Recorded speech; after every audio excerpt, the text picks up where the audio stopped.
think of our staff that are really struggling working with folks using meth, what sort of advice or words of wisdom would you like to leave them with? There's no wrong way to address this.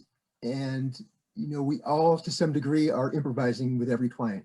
All of us, with every person that we interact with, we're always improvising to some degree. And so, there's no black and white. It's all on a spectrum. And so just do the best you can and consult with other people, and I'm a big believer in role playing. If you are, newer and you have somebody on your team that is more experienced, maybe see if you can do a role play, run through a scenario with them or ask them. And, that is really helpful. I mean, that kind of thing always helps me. And so I would certainly want to pass that on. I'd say just try to be patient and don't try not to take it personal or something if they keep missing appointments, because it's not necessarily something that they want to do. It's just something that is happening because of their circumstances. And, they could very well want to be making the appointments, but they just physically can't at the time. I think it's the nature of the work we do as an agency that it's challenging. We're not selling widgets, right? We're dealing with people that are having a tough time. And so to Sean's point, yeah, there's not a one size fits all. I agree with that. But one thing we can always do is, this sounds so cheesy, I hate to be this guy, but you can just lead with love, right? So I'm not here to get you sober, person on the street, but will you please drink some water for the love of God? Can I give you a bottle of water, right?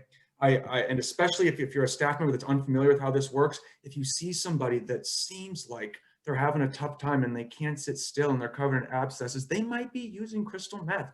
And do they need a sandwich? And if you can kind of set aside your preconceived notions or your fears and really try to lead with love and bounce ideas off of your team, this is a collaborative field. Call Carrie or Zach or me or Lauren or Sean, anybody, right? This is this field of work, and in my experience, I've only been here for 6 months, but tends to go smoother when we can be collaborative and kind of lead with love. No one expects you to have figured this all out, especially as this is like your first job working with this. Like, it's not, no one thinks you're supposed to know how to do this. But I think it's important to ask for help and to talk with your supervisor and your team or your coworker about the struggles you're having, to seek out information and training. And if you don't know, ask questions or look into it.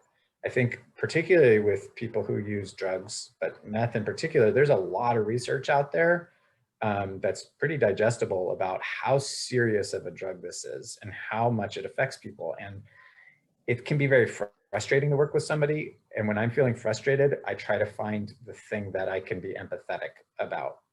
Can I find some empathy for this person in this situation who's frustrating me?